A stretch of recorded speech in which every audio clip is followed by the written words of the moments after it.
A very spooky Friday to all of you. We are, of course, X is for Show, and you can check us out on all your social at X is for Show. As for me, I'm Nico Action, bringing you the spooky spectacular all October long at Nico Action. That's NICOACTION. And I'm TK, and you can find me at TK Elemental. And that makes me your producer, Kevo, and you can find me at Kevo Really. That's KEVOREALL. Why are we gathered here today to discuss the wonder that is the Flanaverse? The Flanaverse. Nothing's better than curling up in a good pair of plaids, and I'm kidding. We're here to talk about the epic Oh, that's totally cute. I can't stand it. It was a little on purpose. That's so great. I love that. So we have our very own Mike Flanagan with us. But, we're here to talk about Mike Flanagan's incredible body of television work, which seems to focus on buildings. Hugely. It's an idea of a building, like the ever-changing denizens of perhaps a church, kind of ever-changing, kind of not. Or it's a family house in the form of the fall of the House of Usher. Mike Flanagan has churned out 5 of the best horror TV shows of the last ever. TV has been horror. And this one, The Fall of the House of Usher, is probably my number 2 by far. And we were just so excited to talk about it as a team. Yeah, this was a new experience for me, but it was a real trial by blood. And as someone who is such a horror person in general, I was so excited for you to discover this because this was something that we had already been so excited about. We hadn't checked everything out yet, but we just recently even watched Midnight Club, and there really just is something awesome to be found in everything we watched so far. I think I was really burned by the American Horror Story. Oh, fair. Franchise world, and yeah, I mean, I didn't like thing. Scream Queens, like I've just the whole thing, and I sort of saw what was happening and thought I didn't want to get burned again. But it's really funny, like Ryan Murphy is the gay one. That's the one I should like. And I find him so oppressively toxic. And like, even when he gives me, just like a bunch of witches being cunty and black, there's still something I'm like, something here is wrong. The vibes are off. I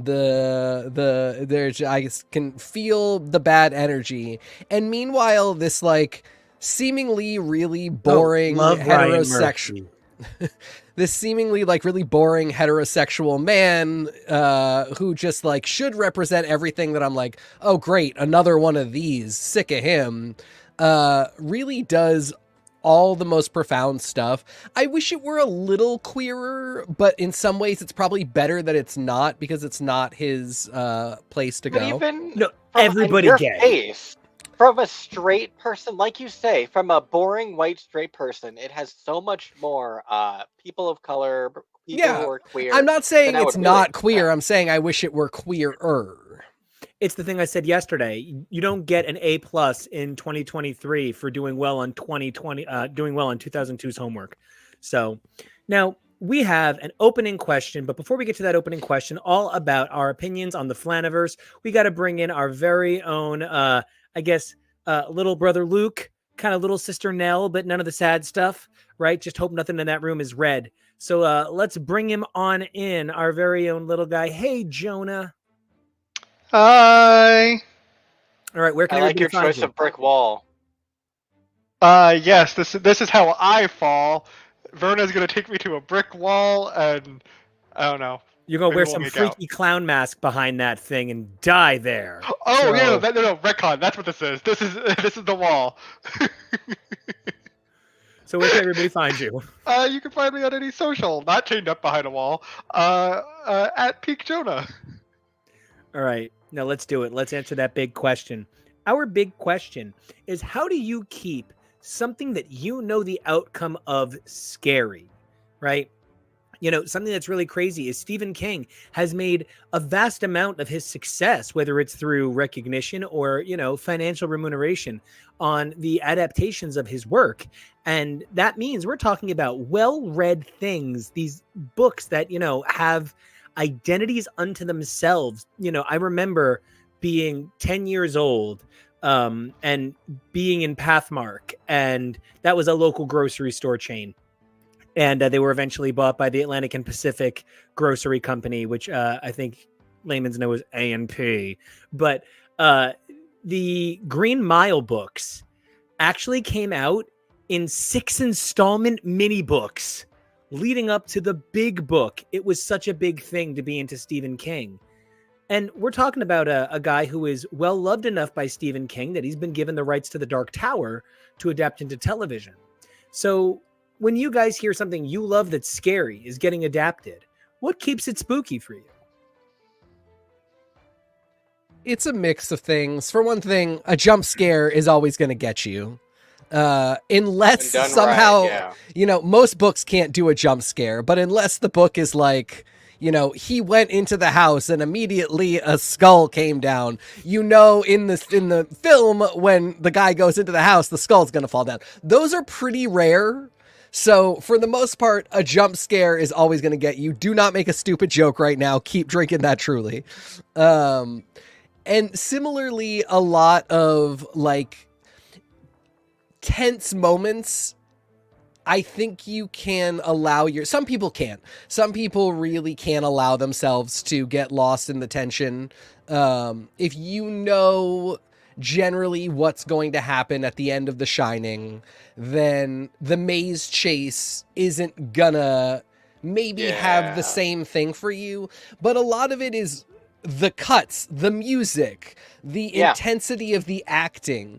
There is a real degree to which you can experience the tension. So you've got a jump scare, you've got tension. And then the other thing is just abject horror made manifest, which is a lot of the Flanaverse stuff. You kind of, if you've seen one of them, you've seen enough of them to know that certain things are okay. When the ghost is just there screaming at you, that's not necessarily a problem. You don't necessarily talk about Madeline like that. You're not necessarily worried that the character is going to die in that moment or what's going to happen to them. You can just be in that moment and be like, holy shit, if I were alone in a dark house and a wet looking lady started screaming at me, that would be really horrifying. If I saw a giant bat person, that would be really horrifying. Especially if he's a priest. I mean, that's 2 strikes. And I think that for me is the trifecta of, even if I know the story and know who's going to live and who's going to die, why it can still be good horror to experience, even if the plot horror is maybe not the most front and center for me. And I really appreciate you pointing to direction, especially this day and age where we have so many more tools in cinematography and direction and music. If you aren't utilizing all of the different things that we have available to us now, it's so much easier than it was back then in so many ways. Like, if you can't accomplish a good jump scare in this day and age, it's kind of more on you than it is on your audience. And I just want to give it up to, again, Magnus Archives, which the number of times I have to be like, God damn it, is my tea kettle? I'm in a bedroom what tea kettle do I think is going on? But there's a whistling noise. Yeah. And it's unsettling me. Oh, it's in the show. Like, you really can do a lot to create atmosphere. And I know this is going to sound so off topic, but Kevo will know this is like a secret embarrassing reveal for me. As a kid, I was desperately afraid of The Rhythm Is Gonna Get You by Gloria Estefan because I thought it was like an actually threatening song. It's like literally there's nowhere you can hide. The rhythm is gonna get you. And then all of a sudden these guys come on and they're like, na na ga ge goo. And it's like, it's terrifying for a 6-year-old listening to PLJ at 2 a.m. on a Sunday. So there really are things that you can key into your own sense of fear. Something gonna get you, just that language, unless it's, why waste your time? You're gonna be mine, I'm gonna get you. Not so threatening. I'm not saying when she said turn the beat around, I was afraid she was going to hit me. Jonah. Get on your feet. Oh my God, Wow, she's a gonna lot of chase really us. commanding language from this woman. When you think about it. I think she might be a dark bruja now. I'm pretty worried. Except, Jonah, what makes something spooky for you, even when you know the scare is coming? So we kind of alluded to it earlier, but horror as a genre, in terms of a visual medium, is by the visual medium I specifically talking about movies, TV shows, stuff on a screen, because we could also be talking about books. Is made and lives and dies by the sound. Sound design is one of the most crucial elements to horror. It is not even just specifically music, it's the sounds you use for your monsters or your villains or your killers or your certain thing. Like, there was an article I read once that people found horror movies and things that are meant to be scary very dulled and nowhere near as scary if you're watching things on mute. And that might sound obvious, but when we don't have those musical cues to give us that anxiety, to tell us you're about to be scared, gear up for it, you're really gonna you lose that sense of horror, and your anxiety doesn't go up, that adrenaline doesn't, you're not going to feel anything because you're not getting those audio cues that we're often trained to think about. But you look at Jaws. That's not real life. Like, I just want to put, I've never been like, God, there's a clown chasing me. The music is letting me know the clown is getting closer. Speak for yourself, lady. Speak for yourself. I have this, though. I have something for this that's really on topic to exactly what you just said. So to preface first, there's an episode of Modern Family, which is our champion franchise on this program, that we really love, where Maddie makes a horror movie, and they slowly come to realize that the noise that they have given this monster in the horror movie kind of sounds like a manipulation of the wife and mother Gloria screaming at the dog. I had a realization while we were watching House of Usher, and there's that noise at the end of every episode, and I forget what you said the closed captioning called it, and I was like, it's really more like a clang. It's a dramatic sting. The closed caption kept calling it a sting. But I got to thinking about it after that moment, and I realized that noise is a noise that a lot of people know and are terrified of. It sounds identical to a car crash. They utilize noises that we know and have reactions to, even though, absolutely as you're saying, like, we don't have, what's their name? Those brothers who are the people that are doing the music for the Flanaverse, who I can't remember the name of right now. Yeah. But we don't have them scoring. Yeah, we don't have the Chainsmokers scoring our horror movie. Obviously. But there are certain things they do with the audio that sort of feed into things that our brains are pre-programmed with to create those effects. No, absolutely. And I think for me personally, the last thing is the unexpected twist that gives you the horror of like realization, where everything just kind of pieces together. And for this show specifically, it's you realize why this is all happening because Roderick and Madeline make a deal, and that deal is the reason why this all happens. And it's all of those pieces just start slowly coming together, even though we know in the end what's going to happen. It's that the twist of the unexpected in a way that makes it go, oh my God. And you're just kind of like that fear of realization when it all comes together. When you said we know what's going to happen, I was like, yeah, no, we all saw Juno getting hit in the face with the mic stand. Juno is the hero of the story. Juno is the hero of this story. I need a Juno spinoff. Is what I need. I desperately need the boring adventures of Juno, where she's making it in the big city, and she's just doing it really slow and quiet in her way. And so, like, there's a whole bunch of scenes of her just trying to order a latte because stuff like that seems difficult for Juno. Juno was the highlight. This kiosk is fucking shite. Oh my God! Exactly. Oh my gosh. Okay. So let's talk for a minute about the fall of the House of Usher. This was really an unbelievable realization for me. I had been a huge fan of Hill House. I'd been a huge fan of Bly Manor. I had maybe been a little disillusioned by not loving Midnight Mass as much at the time, and then felt perhaps that Midnight Club was a little too close to some stuff that was going on in my personal life, and I just couldn't watch it at the time. Now I've since come to watch the show, and I don't want to say that it's not as morbid as the premise indicates, because it is as morbid as the premise indicates. But the show doesn't spend too much time dealing on kid death, so that's just important to address. They deal with them as adults. So beyond that, seeing that the fall of the House of Usher was based on a guy that, like, I jokingly said to Jonah when Jonah wasn't necessarily aware of all of the references in Fall of the House of Usher, that if you ever did Gothic literature, you did a lot of Poe. I was going to say, this show is excellent on its own, but I am so proud of Mike Flanagan for coming out as a Poe nerd, for the amount of references that he put into this, and his ability to adapt these Poe stories in a way to make a compelling overall narrative as well as individual stories. Very hashtag brave, hashtag, this is for the Poe girlies. It really is. I'm waiting for the Mark Z. Danielewski companion piece. That's how Poe this was. And, when I think about what good cerebral horror needs, it needs something that makes me hate myself for wanting to keep watching it. I knew that this family was doomed from day one, and I couldn't turn it off. I couldn't fucking turn it off. I was so thrilled. TK, this was your first live Flanagan. And that's kind of a cool gift. And I would love to know what it was like. Because this, I think for the rest of us, was like, oh, wow, look at all the Flanatropes. Yes!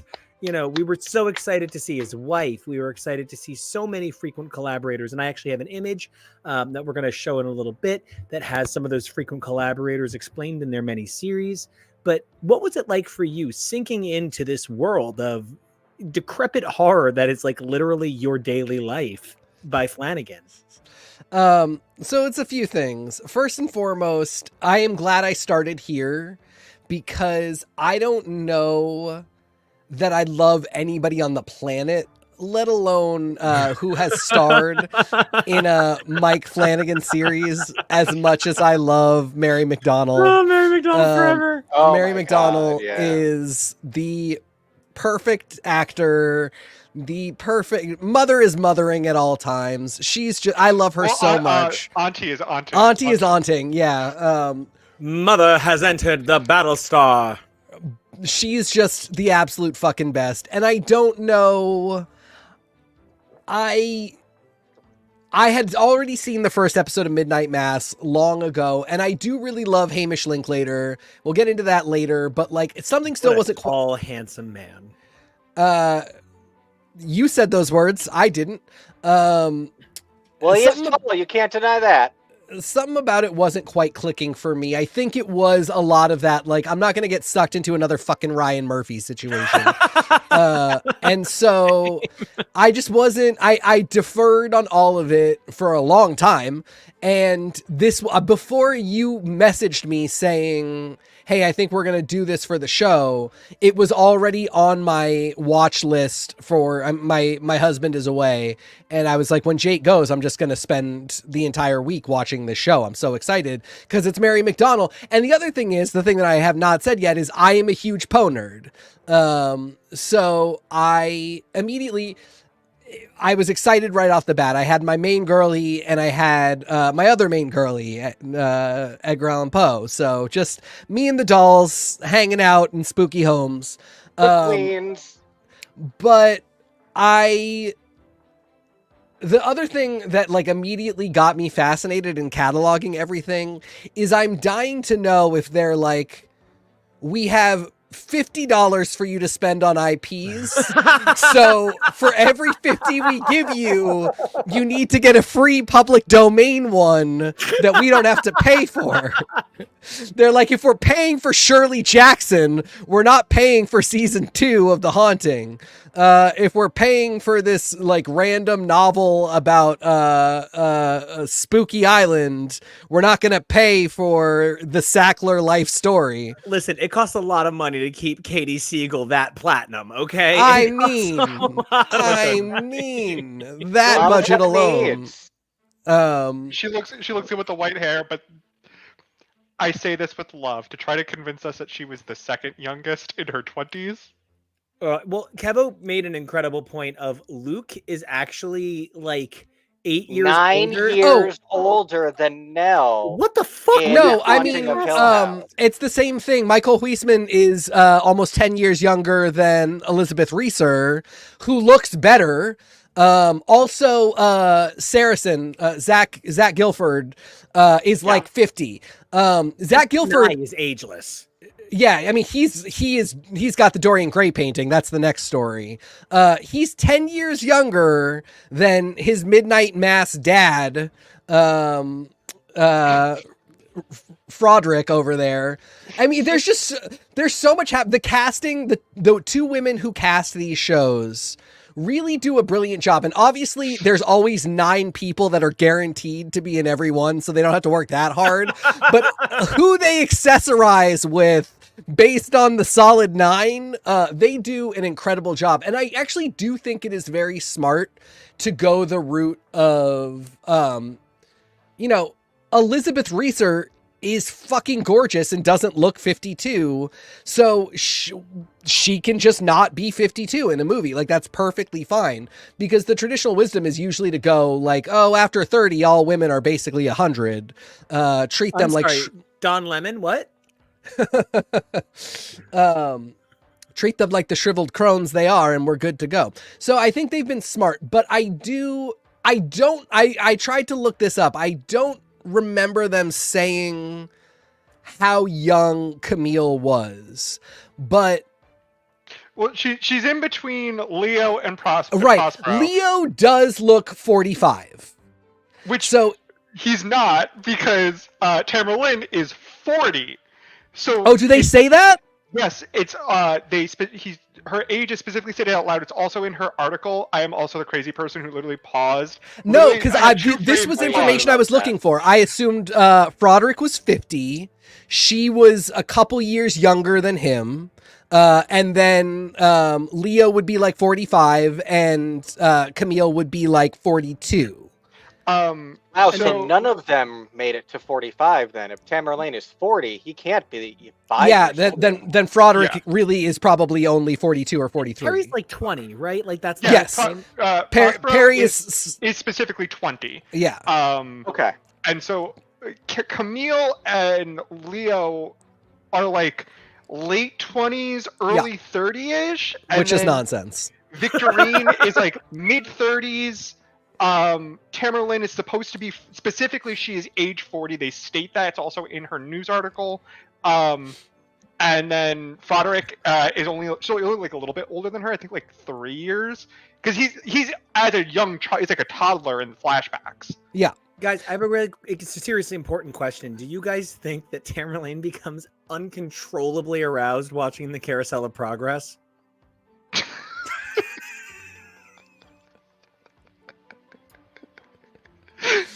Tamerlane is an incredible character. No, because you don't see the wife.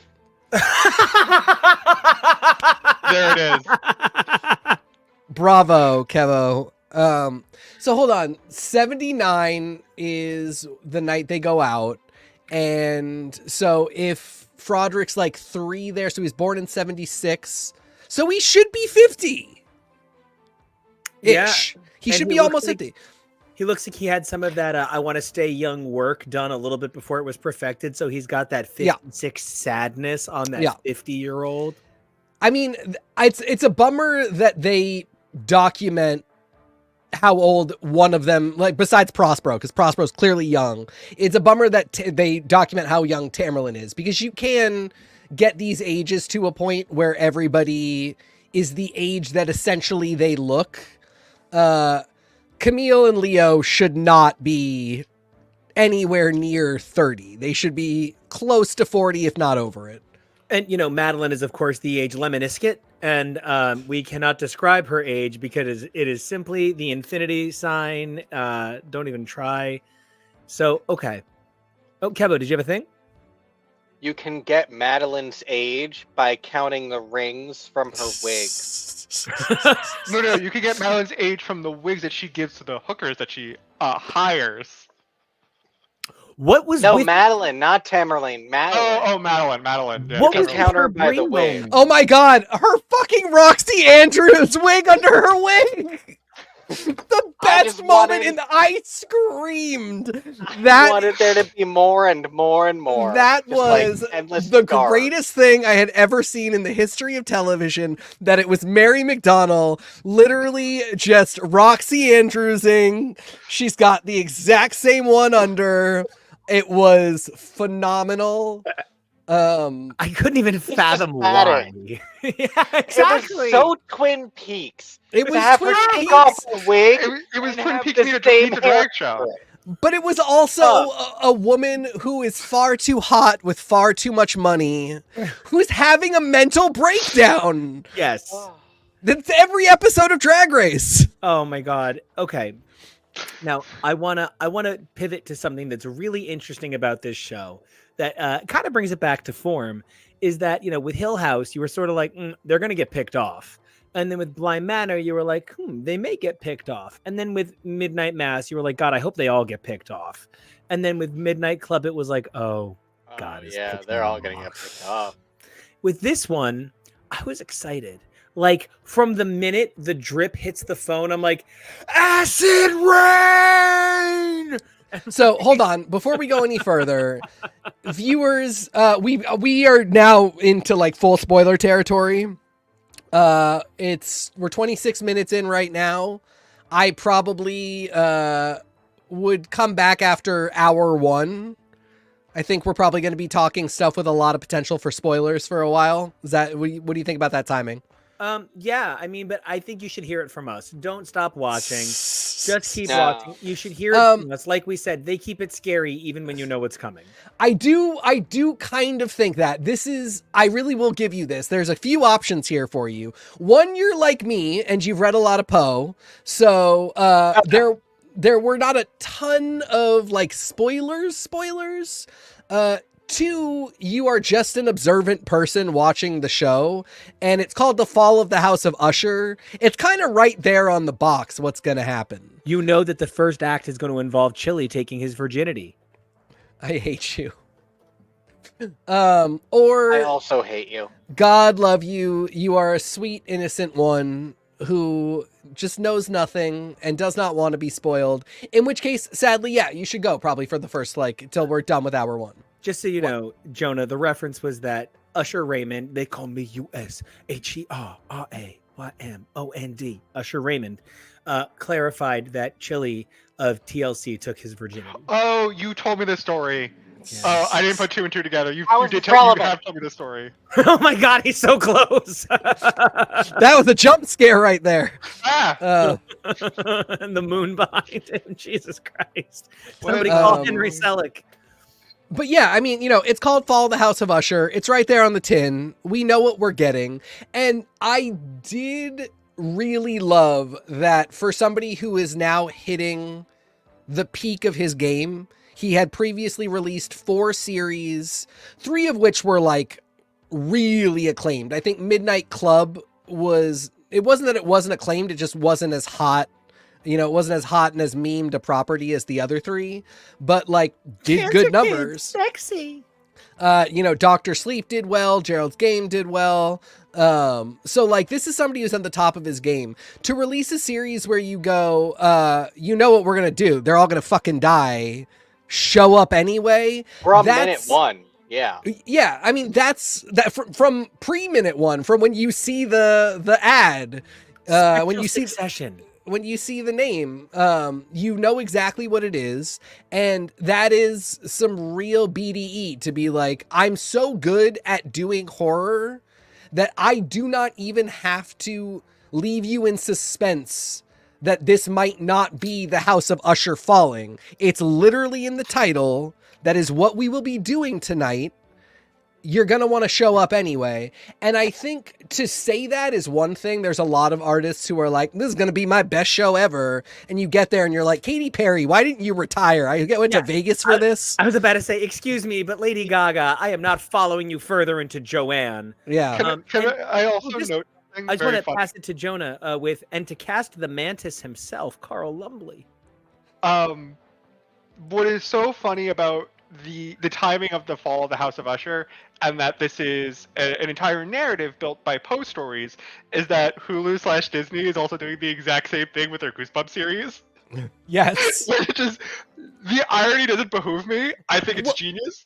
I was like, I love this. I think the thing that balances it out and saves this show, I'm not so worried about Disney and Goosebumps, is that this is also the Sacklers. This is our revenge porn fantasy for what should happen to the Sackler family.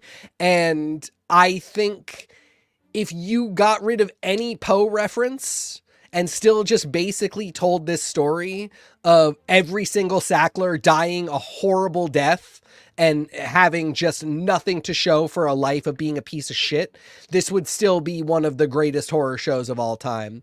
And so completely what I realized as we were watching this. I'd been saying so much of Flanaverse is just, are you afraid of the dark for adults? But then as we're watching this, I turned to Nico and I'm like, oh, no, this is Succession if they were all murdered. This is one of those, you watch these horrible rich people do horrible things shows, but they actually get their comeuppance in this. That's fascinating. But here's my really hot take about this particular one. This is a show, this is a story about how lots of stuff is okay.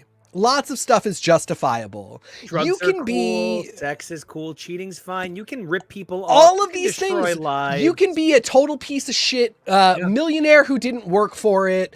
Just no redeeming qualities, completely closed off, self-aggrandizing. That's totally okay. You can be those things and deserve love. The one thing that you cannot be is a fucking billionaire. The one crime in this world is being a billionaire. Everything else is more or less forgivable on some level. You can get to a level of, regardless of what you've done, you deserve to live. You know who does not deserve? If you skipped a year of making movies. The one person that doesn't deserve to live is the fucking billionaire. And that is the entire point of this. This is not a morality tale about how, sexy people who do drugs deserve to die. This is not a morality tale about people who are obsessed with their own self-importance. Even people who abuse their spouses. There is a place for them and a place of redemption. Even when they're kind of toothless. I hate you. The one person or two people in this case who there's no room for are billionaires. And Can I also add something very, very quickly? This is also the most sexual and sexy Flanagan show. Even in the first episode, I was like, almost clutching my pearls a little bit of like, there's already so much sex in this. What is going on? It's all his wife. Not that the other Flanagan shows might talk about the themes of sexuality or romance or things of that nature, but they're not very sexy. This show is very sexy at points, and it is almost tonal dissonance of like, oh, I don't associate that level of sexiness, that level of sex appeal with Mike Flanagan shows, but this show just kind of like dives into it. One of the things is that he is not afraid of exploring the validity of complex sexuality, especially with the unbelievable my breakout was Camille. Camille was wonderful. I unfortunately can't think of the granddaughter's name right now. She was the Lenore. Lenore. Oh my god, Lenore, motherfucker. Nevermore. I really think that Katie Siegel is like one of the greatest actresses of her generation. I think about what I think that when I talk about Hill House, it's really Cheryl and Theo for me. And, Camille and Lenore really are this show. And I think it's that, like, it's this special thing. And I never mean to make it about like their marriage, but you can see where he's like, I'm going to find the character and you're going to show it to me. And she takes his words. And there is something so fucking like Alan Moore, Dave Gibbons, Watchmen about the way the two of them bring characters to life. It is shocking, and it really does beg the question. Yes. It really does beg the question. Like, did he write Camille for her? Did he write Camille with her in mind? Did he say, I'm doing House of Usher and you'll definitely be in it. Maybe you'll be Tamerlane. Maybe you'll be Juno. I want to see Victoria Pedretti's Tamerlane. That's all I know. The only person stuff like that too. Go ahead. So you're first, then I'm gonna go. Oh, you were just saying that Victoria Pedretti is missing. I pitched her for Camille, and I pitched her for Tamerlane. That was when I discovered how the age gap between her and Luke. Because Tori was like, "No, she's too young for those roles," and I was like, yeah, but they don't really care about stuff like that on this. And I also really wonder what thought is put into how perfectly tailored to this role are you, or how much of a chameleon is every actor that I pick that you can fit into these different roles. One of the things I noted with the Order of the Death is I felt like there was so much focus on Perry in episode 2 because then we never see him again. And then the next person that you take away is Camille. That's the creator's wife. If anyone's not going to get mad about having to die early, it's definitely the person who's going to be in every single one of the projects. And she ends with, "I've had a good ride." I will say though, to Prospero's credit, I believe I would have to double check and actually count. I think he's the ghost that we actually see the most. Yeah, because you see him every time the ghosts show up. He's there. He's the first one. But I think also he has a lot of like solo appearances. Like he actually torments his father a lot. I got that. Yeah. And Liam Payne. Yeah, Liam Payne. I think the other thing is Camille conceptually gets a really important role. Camazel, sorry. The lady of the Camille. They don't have a PR wing. They can exist without Victorine, especially because she's not very good at her job, which is kind of one of the really funny things. But they're a biotech pharma company. They don't really need Victorine. They were doing it before. They have their one product, Ligadone. Everything else is just kind of, decoration on the cake, but they don't really have a PR wing. They have Arthur Pym, who is a fixer. And the greatest performance Mark we'll get to it. Has ever given. They've got Arthur Pym and they've got Madeline, who is just really smart and knows what to do a lot of the time. But they don't have somebody whose daily driver job is specifically PR and reconnaissance and those types of things. So early on, when Madeline tells Camille, like, okay, you can run with this for a minute. I'll let you do the PR for the lawsuit rather than having Arthur just fix everything. That's like a real moment of like, she's a real player. And even though for the actor, it's less screen time, it does sort of give this illusion of like, she is a big name at the table where most of the other kids are not. I would pay $6 million to watch Leo go to town on Bill. Oh yeah. And William, yeah. That was. Yeah. This is an unbelievably gorgeous Bill cast. Yeah. in Midnight Mass, and now having seen him in Midnight Club, and I know. he is one of the most visually versatile actors. Yeah. Of this whole Flana crew. Going in reverse with him from Bill to Surge was a bit of a tough go, but still paired with Bev. The things this person does with his cast. Every time they say that Raul Coley is the lead for the Gunslinger, I am like on the edge of my seat, gonna cry. Is that true? I mean, that is the big rumor. It's rumors. That is the actor he has brought to Amazon Prime for the Gunslinger TV show. If he plays Roland, he would be perfect. I cannot think of a better Roland on the planet. No. It's just wild. But speaking of wild and things I never saw coming, Kevo's saying to me how, oh, wow, you know, it's crazy how much Mike Flanagan loves to take actors that you know for one thing and make them do something else. Like, I mean, look how good Mark Hamill is in this. And I'm like, Mark Hamill's not in this. What the fuck? You were like, who is he? Could you point him out when he gets here? This role is so beautifully surmised with, if it's all the same to you, I'm just gonna stay. I did not recognize that was Mark Hamill either, so don't feel bad.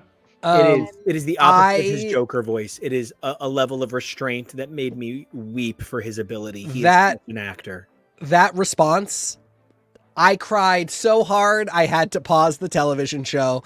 That was the most heartbreaking and beautiful thing. I've cried at every one of these, and it's like not a lot, not like where you might think. I think a lot of times that's one of the semi-weaknesses is sometimes I think Mike Flanagan thinks a moment is really deep, and meanwhile, right next to him, he has dug to the core of the earth and is ignoring that moment for this one that he just likes.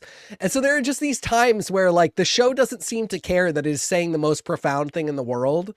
And then there are other times where it's like, isn't this fucking profound? And it's just a silly thing. It's fine. The profound moment is always there, so I don't care. But yeah, Mark Hamill can do anything and should be allowed to. So yeah, I definitely had that moment too, where it was early on. I was like, who's that weirdo fucking doing a crossword in episode 1? And then immediately I was like, oh, all these people are somebody. So even that, guys, it was really because the prosecutor is Dixon from Alias that I was like, well, he is Mantis from Mantis. Thank you. And the thing of Mike Flanagan and all of his works, the thing of Mike Flanagan and all of his works is he really loves digging up these old gems of actors that aren't really utilized as well as they could be in the modern landscape. Mark Hamill is not given anywhere near the amount of room that he should be given as an actor. The eldest son, who's the dad in Hill House, obviously the kid from E.T., and what a great rediscovery. I mean, that's the one. He's the one guy where I'm a little bit like, okay. Well, but and then, because I was building to this one. We were so ecstatic to discover that this incredibly important character who is in Midnight Club is Nancy from Nightmare on Elm Street, and this actor had sort of been retired from acting, and then she gives such an amazing performance, and it's so noteworthy that it is written in her Wikipedia article as like this is her comeback, and she's trying to come back to acting. And he really loves to try and find a collection of actors that aren't really given the due that a lot of other people should give them. And I thought that, you know, visually, it would be so easy, and I forget, Deborah Jo Rupp. It would be so easy to give that to a Deborah Jo Rupp, this woman who looks that very matronly role, who I'm sure has that depth inside of her. But Kitty Foreman is going to get Kitty Foreman work as long as people keep wanting to watch things named That Decade Show. So it's not a matter of Deborah Jo Rupp not getting that sort of ability to expose her talent into a new pool, but seeing something like Mike Flanagan's love of bringing back actors and actresses that maybe aren't thought of in the same way. And then at the same time, he's launching careers. You know, I don't think he discovered Victoria Pedretti, but I think many of us did through Hill House. And then, goddamn, if you've watched her on Hill House and Bly and you haven't watched you are not. You're only getting half the story. Yeah, you are not televisioning right. It is unreal to see the character love that she portrays on you and try and compare that to Nell. It's a different kind of monster, guys. What I really love about this show is kind of how everybody's main episode, of which they ultimately meet their fate, for the most part, often translates well to the story that the episode is named after. And it's really Like, if you actually do the work and like you read these summaries of like what these stories are about and what their themes are, and a lot of these characters line up. Camille, being this kind of investigator person who's kind of seeking this truth, and ultimately being mauled by this chimp. While that was like more of a literal translation, her desire for the truth, not because she's a good person who wants to expose it, because she wants that power, and it's Verna saying to her, "You hate Victorine because she's you two are the same person, but she does it better than you."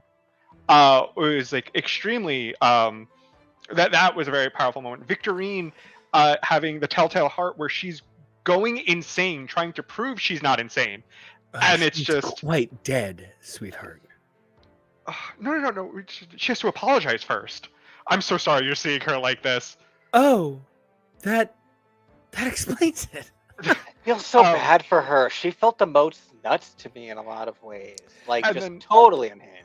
And then Tamara Lynn's story, I originally was talking to Kev about it, how I thought it was actually the weakest adaptation, but it's because her story isn't Goldbug, which there is references to a Goldbug story. Her story, it's the episode title. Yes, it's her story is much more reference to her namesake, where she forsakes all of her personal relationships for this idea of this treasure, this power, that ultimately she ends up alone with nobody, and she dies alone. Her husband's name also comes from a story that there were elements drawn from. Like, hers was the one that was kind of the most thrown in a blender in a lot of ways. So I didn't know a lot of those stories. So that was a lot for me. William is the story about the doppelganger, which could be in reference to how they hire these women that she is, has to see. Yeah. It was so fascinating to see somebody so narcissistic that they have to watch their husband have sex with somebody else that acts like them because they don't, whatever. It was a new level of narcissism that I found almost admirable. Well, it's weird because they need to look like her, but they don't act like her. They specifically don't act like her because she's not warm. Right. This is how she experiences a normal relationship, by making somebody else stand in for her and look like her, but actually be open and, open up to her partner. The other thing about the doppelganger is the fact that she basically says to Bill like 8 different times, I can get another you in a minute. Like, we can replace you immediately. Beyonce was right. Exactly. And there is a degree to which, like, in every case, the kids are great. They are hamstrung by how horrible their father is, and they are terrible in a lot of ways, but they have achieved something. They have achieved a level of greatness and done a level of work. For as soulless as Goldbug is, Tamerlane made that business happen. She helped Bill to create Built, which is successful. Even though the heart pump was not ready for human trials, it's still an amazing thing to go through to go through the tests and to make the progress. It just wasn't fast enough. Prospero, I think, really could have been a great club owner. That's just lame. But also, can I get on a quick soapbox? Prospero being like the real business is getting all this tea, all this info, and the people at these parties. What happened to that? Yeah. Also, Mama, Sweetie Toots. That's already a thing in real life. That's not new. Well, I feel like they introduced that as an element to try and make it seem like edgier and like, look, he actually is thinking and it's a bigger thing. But like, I was thinking about this earlier, so I'm so glad you said that. I wanted to say something on air. All I keep thinking about now is, what were there, like 200, 500 people at that party who are all some of like the most influential and also like most dangerous criminals, and they're all dead. That like is going to have a really big impact on literal society. Yeah. And I feel like that's not something that is going on in the background is really weird.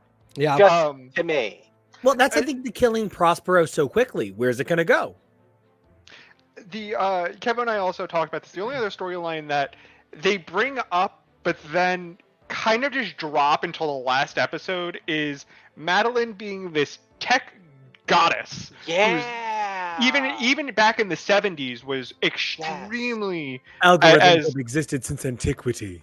As her brother points out, like 1 in 5 like levels of genius intellect brings up this idea, the AI, and this like essentially uploading your subconscious to this AI verse or creating this replica, and they just kind of drop it. I really thought she was going to loophole this by uploading herself online, and essentially she would still be alive and, you know, out Vernaing Verna. But they don't do anything with that. It's just Lenore. For me, my kind of piggybacking on my own idea about how like the one sin is being a billionaire, it is also like tying that into what Roderick says at the end, which is like he is a god that can do anything with money and time. And Madeline is attempting to reach godhood and immortality in a slightly different way. And while it is ultimately being a billionaire that is the real sin, it is attempting to reach godhood.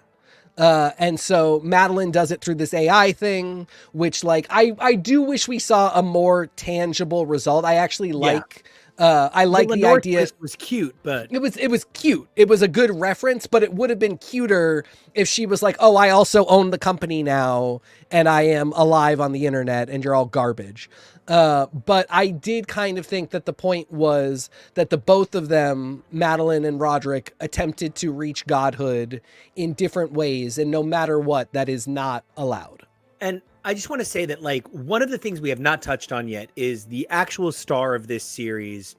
I would let Carla Gugino. The Gooch. I would let her Verna usher me. I would let her give me chlamydia. Yeah. That is what I would let her do. Actual mother right there. Yeah. Fuck. Everything. I think the literal most tragic character maybe in all of television history ever is Olivia Crane. That is the saddest thing. I like, as a person who has struggled with my bipolar disorder to a point where it has affected the quality of my life on multiple occasions. Seeing Olivia's descent into madness is quite literally one of the saddest things I've ever seen in life. And it reminds me of a lot of women I've seen who could not overcome the struggle in a way that they did depict with Olivia. But one of the things then is every role since then has been Carla Gugino eating everything in sight. And Verna she was like, if you loved Sandman and you loved death, Verna is the dark opposite of Sandman death. And God, she is flawless. You know what though? No wonder none of you like Bly Manor, because there's almost literally no Carla Gugino. A dumb Irish accent. She's just doing a David Boreanaz Irish brogue the entire time in voiceover, and it's ugly. No wonder. But you know, TK talking about the moments that he cried about. The scene that really actually got me was Verna taking Lenore. Oh my God. But it's also very important to Lenore's namesake, because that's what the poem Lenore is about, is the tragic death of this beautiful young woman. And it's just Verna just explaining like what her mother goes on to do. And I'm already feeling things like now, because it was just a very you saying Sandman, that's literally what my mind jumped to. It's like, that's what death does. Death will just sit at the bedside and maybe even answer some questions of be like, this is what's going to happen. This is, you know, you did this. You saved those lives. And I was like, damn.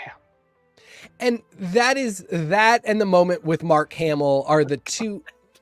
Those are the two moments where you realize that this is not the devil showing up and being like, I just want to wreak havoc. Yes. This is, you know, this is a character buying the same promise that showed up in Lost of like, is humanity actually evil? Like, can we tempt humanity to be evil? And if I have ultimate power and I use it to push people towards evil, will they do it? Lost dealt with that very stupidly, and it was unfortunate. But I think this getting to the idea of like Verna bearing no ill will towards any of the children, really, except Frederick. Oh yeah, she hated him. Deservedly. Yeah. But I think even there, she saw that he was the oldest son of Roderick.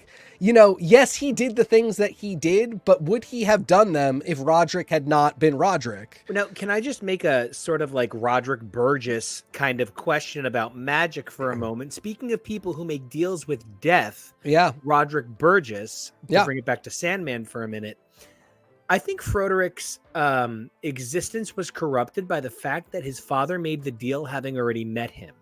The other children, for the most part, are doomed by accident of birth. But he met his son and was like, fuck, you could die. I don't care. And I think that ultimately must have corrupted his son's soul on some magical level. Well, I mean, Tamerlane, I believe, was alive too. And look at what a shitbag she was. But no, I mean, I think it has to do with, you know, the magic, but also the turn. The fact that these were two children that lived with a loving father and in a loving home, and then he became a monster. And the love was taken away from them, where all four bastards, just like, that's just a guy who showed up and gave them a bunch of money, and then they were the part of this crime family. Those two, who really are the ones that have some trouble with love and who have a ton of trouble with love and relationships. They are the ones who experienced a loving family and a father they could be proud of, and watched that die. Speaking of fathers that we would want to disrespect openly all of the time and then watch die. Is my dad here? Michael Trucco looking like 105% way too hot in the 70s, 80s Uncle look here. Coop. Michael Trucco just really giving a great performance as a hateable fuckbag. Yeah. One of the things that's hard about a Mike Flanagan show is that it asks you to be something that is a little bit tough, and that's something you don't want to put in your reel. You don't necessarily want this interpretation of Michael Trucco as an actor to get a lead role, but he's going to have, you know, to channel the deepest places in his character to, no, okay, you guys had me. Okay, I'll give you whatever you want. You know, the levels of like psychotic desperation he reached, this was a definite turning point for me. Whereas, you know, I kind of saw him as the weakest part of Battlestar Season 4 in many ways. You know, think about the people he had to compare himself to. He really proved that he had, you know, studied Eddie Jimmy all the way here. Or his co-star here, friggin' President of Shoes. Yeah. I could not remember what his name was on BSG for a second, but then I pictured your girlfriend saying Sam, and I got there. My wife. Your wife, your hamburger wife. I am so sorry. Oh, goddess of all women. Can I also talk about someone whose performance like really I thought gave it to me? Ella Fitzgerald, who played younger Madeline in the flashbacks. Willa. Willa. Thank you so much. Willa Fitzgerald. Was really, really something, especially after Frederick betrays the prosecutor, and he's in prison he's currently in prison, and she's at home with Annabelle Lee, and she says to her, "Oh, this is really who you are. I thought this was just a whole thing. You know, you open your legs, give him head twice a week. It's fine. You know, you'll get your stuff. You're taken care of. No, this is who you are." And it's just like, it was galling. Mike Flanagan has this habit of writing dialogue that if you heard it in your life, you would literally be broken. So getting to hear it on TV prepares you for the things that might happen if somebody in your family decides to destroy you on a psychological level. And I was saying to Nico, I'm not sure. I mean, I felt like Mary McDonnell was really doing Mary McDonnell, so I think this is the way it had to go. Willa Fitzgerald did an amazing job aping Mary McDonnell as a young person, because there were just mannerisms and ways of speaking that were consistent between young Madeline and old Madeline, and maybe the acting just dovetailed, but I definitely don't think that Mary McDonnell modulated herself to sound more like Willa Fitzgerald. I think Willa Fitzgerald looked at the Queen and was like, I can be the princess. Yeah. You know, she really could have been somebody who could have replaced Carrie Fisher as Leia. You know, there's not Mary? a lot of people. Yeah. Yeah. There's not a lot of people with the dexterity of acting chops, but I truly believe that, we have so few sci-fi queens who can toe the line for older women because Hollywood retires women when they reach 45. And to see Mary McDonald say, no, you can fuck yourself with that stupid rhetoric is just always a blast. Your last eye teeth. I also, TK, you might understand a little bit more than these two. I also thought Mary McDonald for a little bit was Val Garland from um, Glow Up, and I was kind of waiting for her to say "ding dong." And then Kevo said that they also kind of look like Tori Amos a little bit.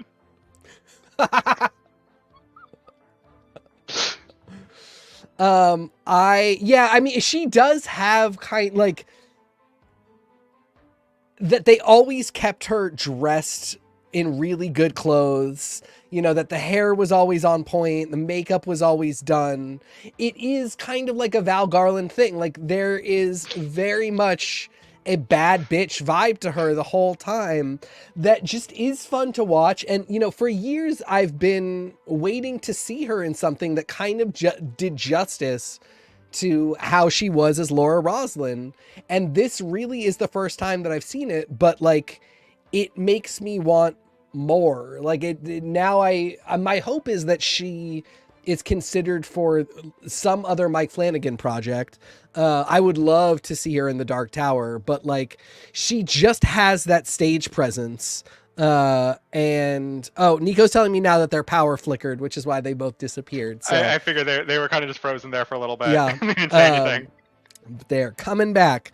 But yeah, I mean, like, I have been waiting for her for a while, and I think this was a little bit exactly what I wanted to see.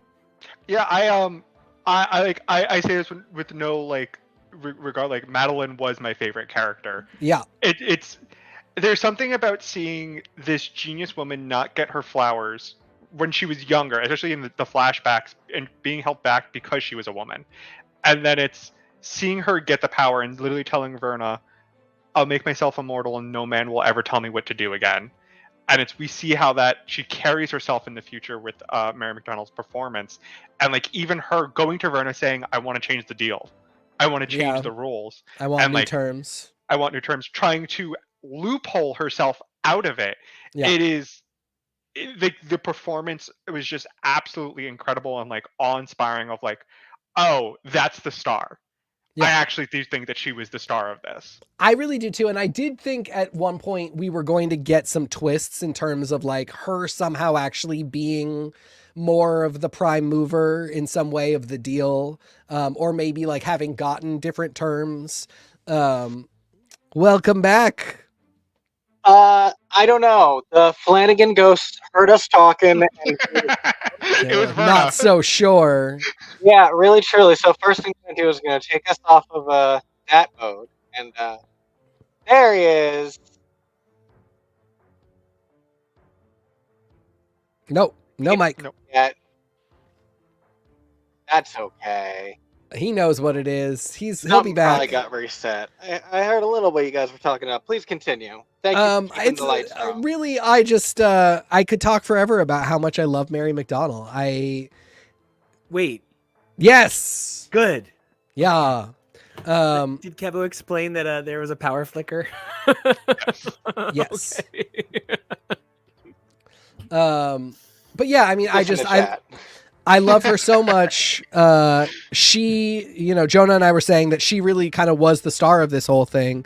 And I don't want to, this is one of those things where it's like, maybe it is because I'm a gay man and I just like always want to see a woman being cunty. And like, maybe every straight man is like, Bruce Greenwood really speaks to my like desire to be a dude that wins. I mean, you have to assume that he just has like the hairiest body. I don't have to assume that. I don't assume that. And I don't want to think about it. Captain Pike from the Kelvin universe. Yeah. But I really have to give him credit because him and Saracen from Friday Night Lights really did an incredible job of playing this person, young and old, as somebody who I was never sure if there was a heart in there. And it's really not till the moment with Juno that you realize there is no heart there. He actually is a terrible person that just because what? The only person that is in his heart is Lenore, which speaks to Lenore's pureness and goodness as somebody who does not fit in the Usher family. Well, now I want to add a little something here. Yeah. One of the things that is a hallmark of the magic of all of the Flanaganverse series is their use of children as a representation of both innocence and the promise of hope.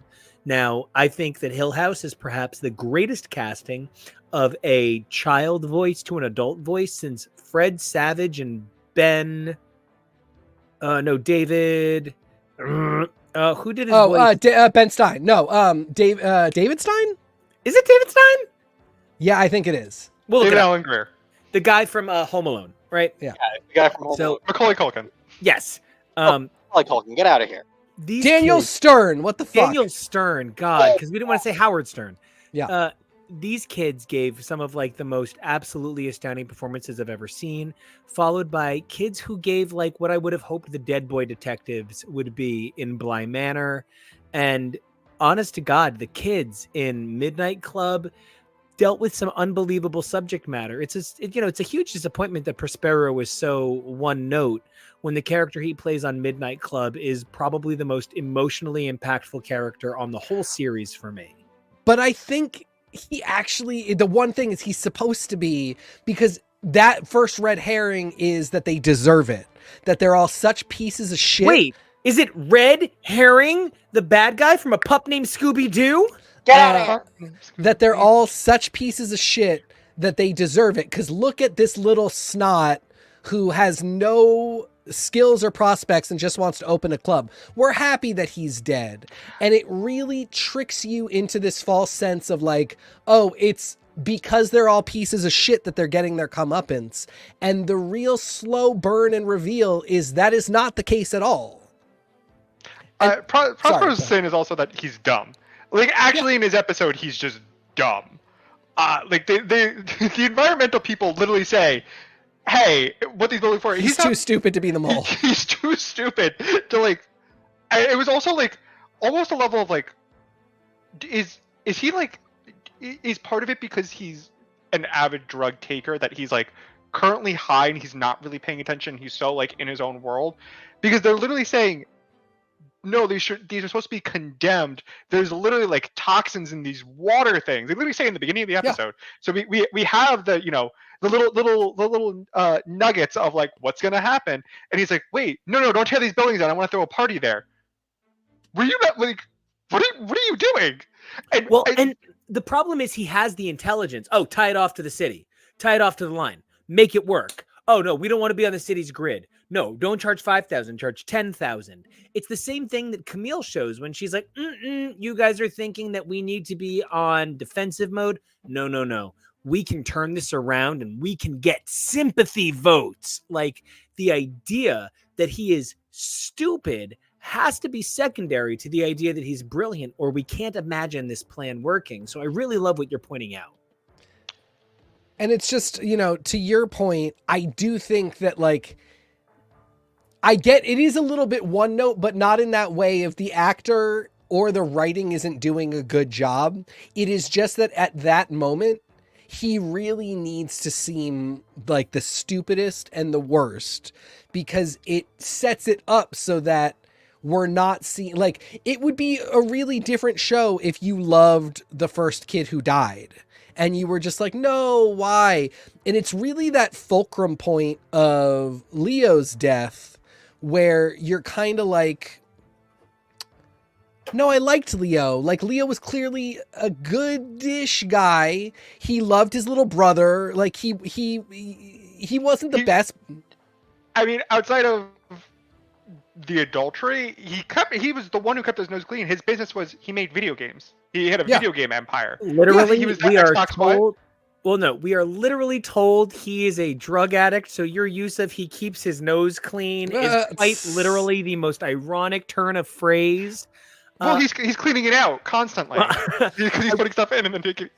To that point about his nose candy, I just want to register one of the things that's interesting is how many of them contributed to each other's deaths. Yeah.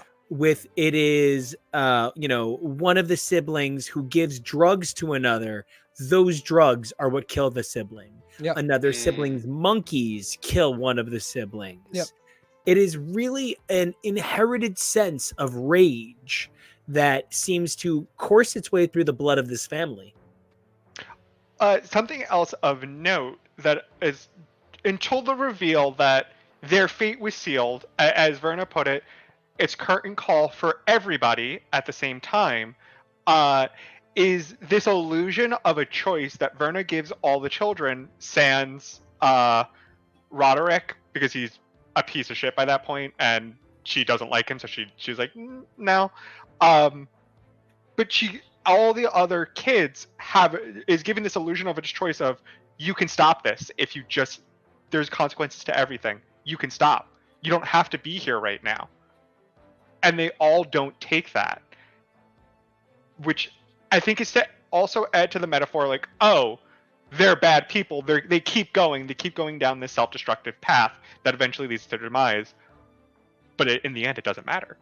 I also think the fact that none of them are fazed by each other dying is supposed to maybe make us think that they're bad fucking people. Like, my sister came over for lunch, and as soon as she came in the door, I was like, everybody get out of my way! Like, I ran to my sister because that's the nature of our relationship. When I see these characters that are like, oh, you're dead. All right. And I think, oh, please go. I'm about to say this guy knows about having complicated family. Yeah, I got a weird family. Camille goes over and hangs out at Leo's house. That Leo tells Prospero, you can do this. Like, that he psychs him up a little bit. That the older three almost have a moment. I really do think that Frederick and Tamerlane have some serious issues. It was not their family life to grieve like that, but I think they loved each other in their own ways, and they took some comfort in that scene where they're all hanging out, where Camille is hanging out with Leo. To me, really it did matter a little bit. It really did show that there is something to this family and that they understand how the family dynamic works. They're not affectionate. They don't hug. They don't tell each other they love each other, but they do circle the wagons when necessary. They can all show up and do the family business. And I think that is its own form of love. That's why I say, I don't think that any of them are being punished for being the worst, and for not loving each other and for not really grieving when the others died. It's also important to note they all still have this idea that one of them was an informant. Yeah. They had the seed planted, and then they were also given a bounty. It's also used in this rhetoric that Madeline uses to go against your own blood. It's pronounced Roderick. Where they're ingrained to this idea that the Usher family name is the most important thing. Your individuality doesn't matter. The protection of the family name does. Which is also funny that they thought that this case was going to go against them, even though we later find out magically it would have been thrown out regardless because of the deal. Unless it was coming to the end of their lives.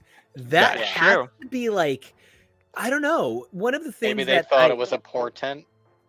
Yeah. I was reading this article about a former fitness influencer who I said this article to TK.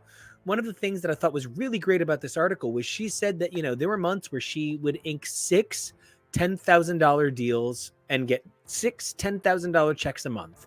And then there were months where she would make $1,000 altogether. And as an influencer, you have to know how to balance. I got to buy everything right away. And there really is a give and take to this idea of the ebb and flow of success.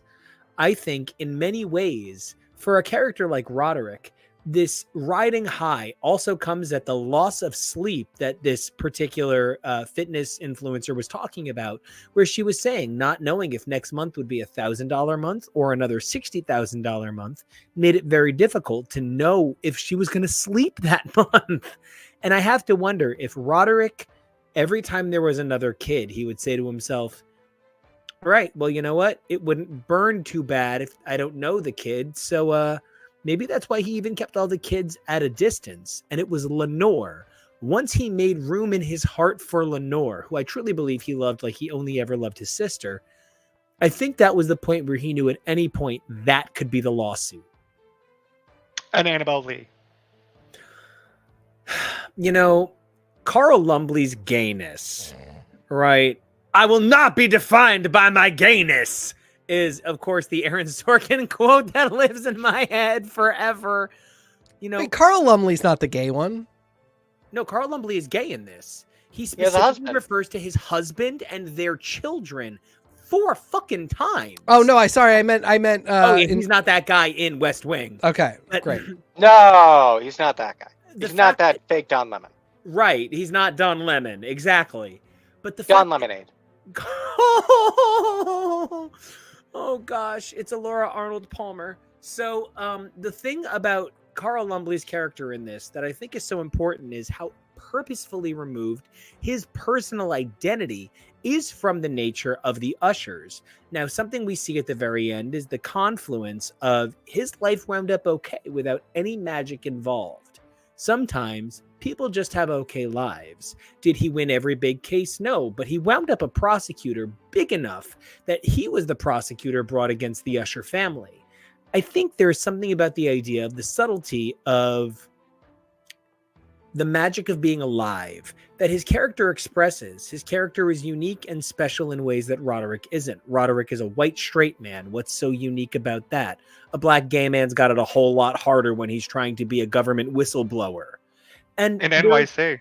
In NYC, the reflections of reality down. I mean, I did think the weakest part of the entire show was the Ligadone bodies falling through the air. That CGI was fucking, that was Star Trek The Next Generation shit. That was so bad looking. But the point of it was gripping. Oh, this is to circle back to a point made earlier, from the very beginning of the episode.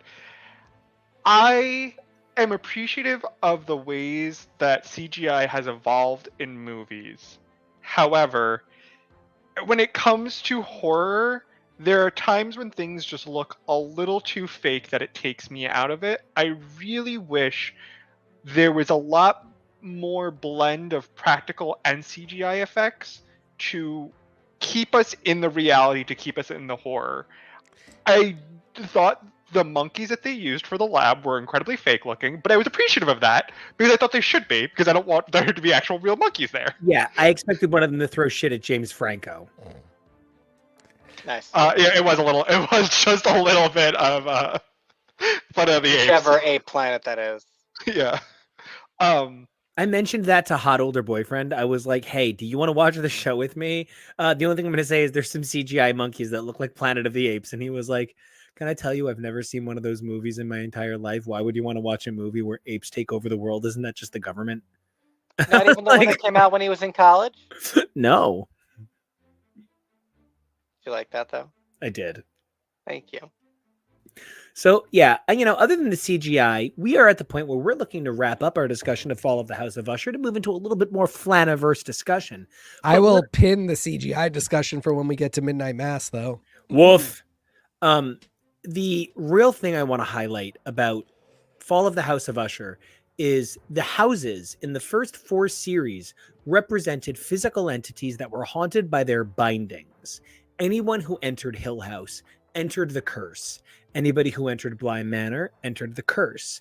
Anyone who entered Midnight Mass or the Midnight Club itself became part of that magic. But the Fall of the House of Usher is the first time it's incidental of birth. If you had the unfortunate happenstance, there we go. Yeah. Happenstance to be spilled of Roderick Usher's seed, then yeah, you were part of the curse. This is the first time that the curse's house exists within a family. Yes, there is a house in this. No, but I'm going to go even further. Oh, by all means, then I'm going to pass the baton. If you are sprung of William Longfellow's seed, that's, and it really, that's where, that's part of what makes it interesting, and where it goes back to this whole idea that, like, the only real sin is being a fucking billionaire, because it even is before them that this curse is planted. It is being the children of a horrible rich man who and will wanting not that bag. Who will not even acknowledge their existence, that starts this all off. The comfort that they look for in Verna, that is the first moment of parental or maternal love they ever experience, when Verna looks at them and just calls Madeline a queen and sees that these two have so much potential, but then makes a deal. Also, the address that they use for the house they used to live on is an actual address in New York. It's on Staten Island. Of course it is! I looked it up. And may it fall to the ground, like all the homes on Staten Island. The actual address itself is not, I don't think it's not an actual house, but there is an actual, whatever their house is. There's that street. That street is an actual street in Staten Island. There is that number. Of course it is. You knew it was Staten Island. Where else would it be? Okay, listen. Jeff Buckley once said the sky is a landfill, and he was actually talking about the nature of 1996's political scene, but he could have been talking about Staten Island. But actually, one of the things that's interesting to talk about Staten Island is we understand Staten Island, this, I don't know, the garbage dump, quote unquote, that it's not, borough. It actually only exists back so many years. The horrors of Staten Island are sort of what was Staten Island before its reimagining as a modern city. With a swamp. Yeah. So here's my big question. We barely talked about Raul Coley, who is one of the most beautiful, talented men in all of Hollywood. He really understands how to make a character likable. I do want to say that my favorite child, well, this show for me was Camille, because Kate Siegel, really out of this world. Leo represented a fascinating thing, down to the fact that his name was Napoleon and went by Leo. Napoleon is the name of a dictator, of a conqueror, but he chose to go by a kind of like a sexy, cool name, because he wasn't about being defined by his grandeur. He was about being defined by the pleasures of his life. I think of all of them, Leo led the happiest life. He probably led the hardest life, and it was probably the most filled with days that you couldn't even think straight. But the magic of a Mike Flanagan show is I remember how to be human through it. I worked through a lot of personal demons with Hill House.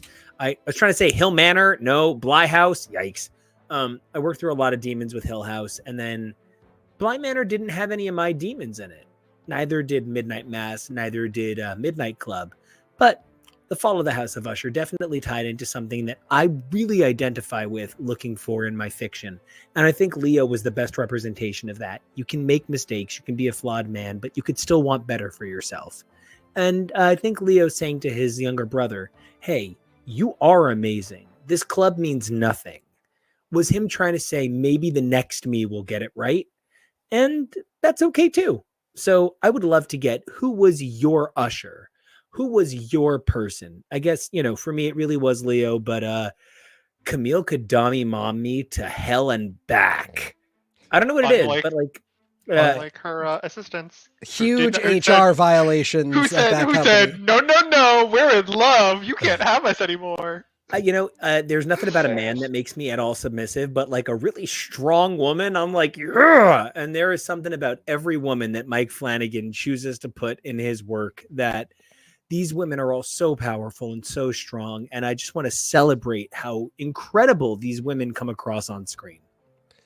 My kid is definitely also Leo. My Usher. You are Leo. That's why I'm in love with him.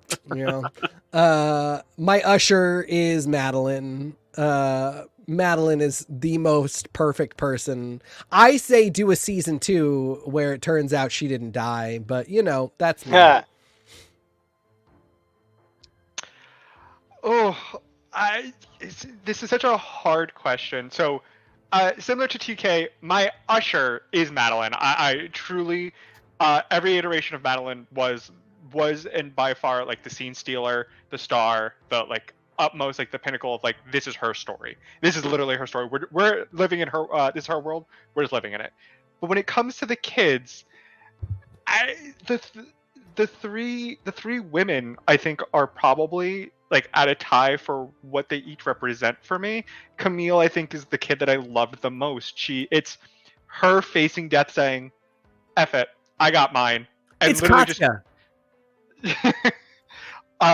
It's Victorine doing such an incredible job of adapting this telltale of watching someone delve into insanity, of her calling her wife saying like, I just need you to pick up the phone, I don't know where you are, please just call me, and then everything just slowly just turning of like, oh, she went mad. And then you have Tamerlane, whose descent into utter aloneness was like it's so incredible just to watch this person fall in a way. It's also her throwing the thing at Juno was really funny. But if I had to pick one, I think I had to pick Camille. But it really is that the three Usher girls, the three Usher women. And I just want to say that Tania gave an unbelievable performance in Bly Manor. It shook me to my core. The honesty she provided in a show that was all about deception was it was a really eye-opening performance. And to see her here giving the opposite performance, a performance all about obfuscating who she is, really was a celebration of an actress's ability. Saving people and being famous. You only cared about one of those things. Oh my God. It was like somebody said, hey, Stephanie, is it Lady Gaga or do you care about the kids? Oh my God. It was beautiful. Kevo, before I question the nature of her relationship with Tony Bennett, who was your Usher kid and who is your Usher? Usher kid. I don't know. They're all so fascinating in their own ways. You gotta pick one. Pick a favorite. Okay. I mean, technically, I'm not incorrect if I'm saying that my favorite Usher kid is technically Juno. Amen. Amen. Thank God. Yes. She's a kid and she's an Usher. You know, watching she is sugar and spice. 1,000%. Watching Midnight Club, one of the most interesting things about going in that order, and I'm really glad that we did. Truly. Because if we had known 4 of these performers as these kids before we knew them, it was already weird enough that this is the younger brother from Midnight Mass, and this is the daughter in the wheelchair. Camille's assistants.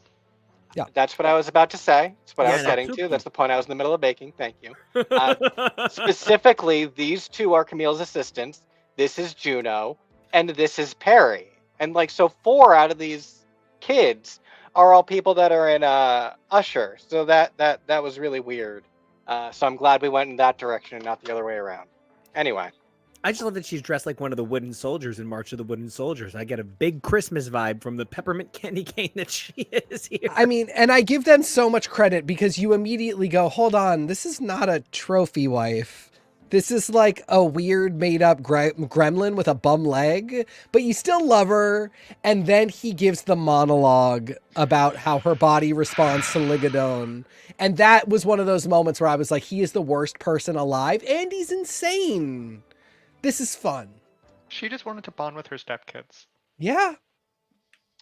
So I'm really glad she ultimately had a proportionately decent ending for that.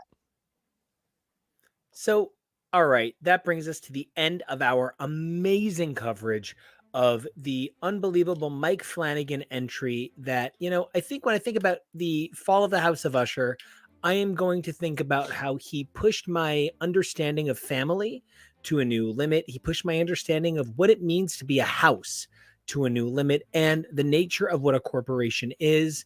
And I can't wait to take a few more minutes and talk about the other Mike Flanagan shows, Haunting of Hill House, Bly Manor, Midnight Mass, and Midnight Club. Jonah, I know you watched a few of those. Do you want to hang out with us a little bit longer? I think I have to go. Well, then we are going to say goodbye to you right here. So, Jonah, what is your favorite of those 4 that you've seen, and where can everybody find you online? Favorite is The Haunting of Hill House. I don't think... I feel bad that the other works haven't really affected me in the same way. Though I will say, this is the show that came the closest. This is my number 2 as well. And it really, like, the Fall of the House of Usher, I think, is probably one of the most phenomenal works. But The Haunting of Hill House, what can we say about this? What more could we say? And I think it's important to keep in mind that this is like the 4th or 5th show that he's made in a row. And so I think now that he will perhaps get a bit of a production break himself and have a bit of room and see what worked and what didn't, perhaps we can start to see him grow as a creator. But, you know, a lot of this was like, oh, it's that Flanaverse trope. We know what's going to happen now. Look for people in the background. There's always someone in the background. Oh, no, there's a window. There's a reflection. Yep. So that's something that, you know, now we're used to. So hopefully now that there will be a bit of a gap and that he can start exploring new tropes, new ideas, maybe we'll start to see some new stuff. Well, Jonah, I can't wait till you come back to haunt us a little bit more, probably on Sunday when we come back to talk about things like the unbelievable new episode of Drag Race UK, as well as things like Lego Masters, Snake Oil, and more. But until then, where can everybody find you? You can find me on any social at Peak Jonah. That's Peak. Thank you so much for hanging out with us this last hour and a half, and we can't wait to have you back next time. But until then, thanks for having me. We'll see you. All right. Now, of course, there's a few more Mike Flanagan shows that we want to talk about, but one of the things that I think is so important to consider is the number of people that are in all of these shows. We can call them Mike Flanagan shows, but they really belong to the number of actors that are shared across all of these projects. Now, of course, I couldn't put together a complete list of all of the actors that are in multiple projects because Mike Flanagan is such a dedicated creator that he has used the same actors for not just a number of his TV shows, but a number of his incredible films. TK is a little bit better versed in the things that he has released into theaters like Doctor Sleep and Gerald's Game. Unfortunately, I do tend to stay away from movies. There's something about the serialization of television and musicals or dramas where, I can see something change in nightly performances. I can see something change episode to episode. I don't tend to see things change movie to movie. So this chart only really focuses on the television programs, although I know TK can add a little bit more. Kevin, would you mind bringing up that chart for us? This is a brief summary of all of the characters and actors who appear in multiple programs by Mike Flanagan. We've got Hill House, Bly Manor, Midnight Mass, Midnight Club, and Usher. We have Katie Siegel, Henry Thomas, Katie Parker, Carla Gugino, Robert Longstreet, Samantha Sloyan, Annabeth Gish, who was criminally underused on Usher, like it was designed to hurt me. Whale sounds. Whale sounds. I've been waiting to make that joke all episode. Annabeth Gish, Michael Trucco, Bruce Greenwood, Alex Esso, Matt Bedell, who evidently, this is all of his major works ever, could not find more on him. Zach Gilford, Tania Miller, and Victoria Pedretti. Now, I only actually included the last two, despite that they were only in 2 things, because each of their contributions has been so significant in both of those projects. Yeah. When I think about these shows, Kevo, I think about what it was like discovering Hill House with you. I remember saying to you Thursday night before it debuted on Friday, Kevo, everything is getting this big horror buzz for this show. Will you watch it with me Friday morning? And I'm pretty sure we were done by Saturday afternoon. We marathoned all 10 episodes. You were so wrapped despite being afraid. One of the things that I think that Mike Flanagan does is he opens up horror to multiple people by using actors who express humanity. When I think about this list, I think about humanity. Are there any actors through these projects that stand out to anybody here? Just like as being great? I mean, just as like the general sense of Flanaгаnery. For me, Raul Coley plays a really honest man, whether it's Owen Sharma, Sharif Hassan, Sheriff Hassan, Vincent, or Leo. He really plays these characters. You just want to be sensitive to people's cultures, especially right now. Sharif, it's fine. Principal. The sheriff don't like it. That's really what the Clash were saying. So, these four characters that this one actor portrays all represent humongous points of honesty in their shows. Even Leo, like we said, he's trying to say to his younger brother, hey, you could be more than this.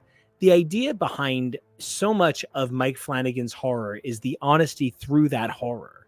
So I guess that's what I'm asking. Who stands out to you as somebody who creates a through line in the Flanaverse? The Googe, of course, because she's got,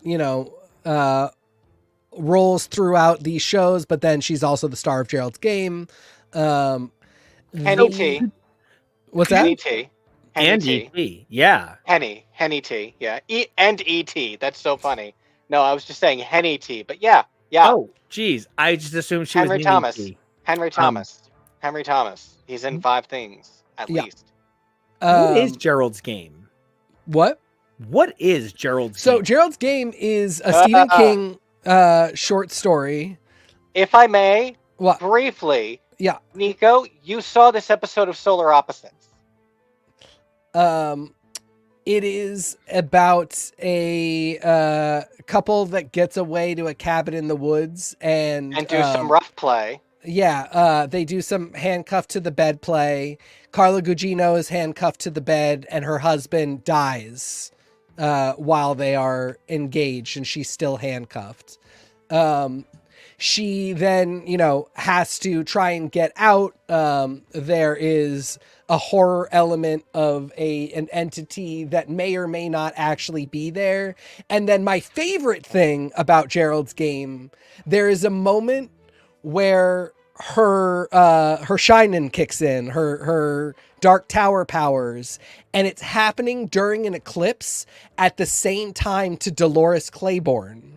In Dolores Claiborne, starring Kathy Bates, or the novel of the same name, and they have a connection, and then they go off into separate stories. Stephen King. So Carla Gugino could easily have been taken to Al Ghul Ciento to break beams. But, she always is the woman who could be a femme fatale, who maybe is and maybe isn't. She's always this gorgeous, radiant presence that everything orbits in the shows where she shows up in one way or another. Olivia Crane and Verna could not be more different. Agreed. And yet the whole thing revolves around the two of them and what they do. And they also, for how much they could not be more different, they are both really important mother figures in the shows. I put Carla Gugino up there really heavily. Kevo, is there any actor or actress for you who stands out in the Flanaverse universe as somebody who's like a through line that you can follow? I mean, I jokingly said before Henry Thomas. He's been in so many, and at this point is so recognizable with it. The wife, Katie. I'm surprised she wasn't in. Oh no, wait, she was in Midnight Club, but she was only a voiceover. That's right. She and Hamish and someone else were all voiceovers in someone's story. So, but that barely counts. It just really is. It is so interesting that there are so many that you're questioning who's the one for you. But really, it's the fact that there are so many that Hamish Linklater was only in Midnight Mass and then did the voiceover at Midnight Club. And what's the name of the bad guy in Dark Tower? I could see him for that. Yeah, he could definitely be Walter O'Dim. I am really curious if he was offered any role in... Yes. Because he would have made a phenomenal Frederick. Oh, truly. And I don't know that I love Henry Thomas in that particular role. Because he played it a little bit too bumbling to start, that the ultimate turn felt so sharp. Whereas I feel like Hamish Linklater would have played a lot more from the start this underlying potential for malevolence. Well, and I think there is something very smart about being a yes man in certain circumstances. It is the only thing Roderick wants. Roderick does not want you to go out and challenge him and prove him wrong.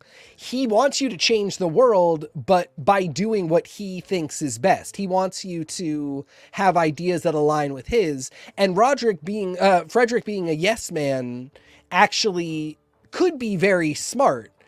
You're right. Henry Thomas plays it as really bumbling and pathetic. And then it just takes this sharp turn into domestic abuse and stuff that just, I feel like I would have liked to have seen it with the same sort of brilliance and also self-delusion that Hamish Linklater has in Midnight Mass. But, you know, absolutely. I still really love Henry Thomas in the role, and he's clearly like such a through line. And, you know, when I think about the through line, I think about the fact that it really is about different kinds of, I guess, ghosts we all carry with us. The Haunting of Hill House is about the ghosts of family. The Haunting of Bly Manor is about the ghosts of romance. The Haunting of Midnight Mass is about religion and maybe even the sort of world we were brought up in that is a surrounding, not who we are. Midnight Club is the haunting of circumstance. You simply cannot help if you become sick. You always think it won't be me. That happens to someone else, but one day it could happen to you. The Fall of the House of Usher is, of course, I guess it's family again, but it's the really haunting of your choices. Yeah, it's what you will do to become who you will be. And at the same time, I think the through line really is Mike Flanagan's sense of horror and humor. There are more jump scares in every one of these shows, but there are more laughs than I can think of. In many ways, these shows are referential of things like Scream, which pushed forward horror viewers into new ideas, but they're also referential of the things that they come, you know, into contact with, like Christopher Pike. You know, it's simple to say that Christopher Pike and Edgar Allan Poe influenced these things by virtue of the fact that they are the work that is being adapted. But they are also influential on the other people who would go on to influence Mike Flanagan in creating these shows. It's really fascinating that I think one of the biggest through lines through all of this is the humanity in all of these choices. And I think it is like the culmination of that idea is Verna's speech to Prospero about consequence, which is why I brought that up for House of Usher. Because every single one of these shows, while, you know, they are about other kinds of hauntings, they are so much about the choices that people make in the face of fear and uncertainty and what happens and what you have to deal with as a result of the choices you make. So, Kevo, when you think about these shows, what is your big number one? What is your Flanagan series?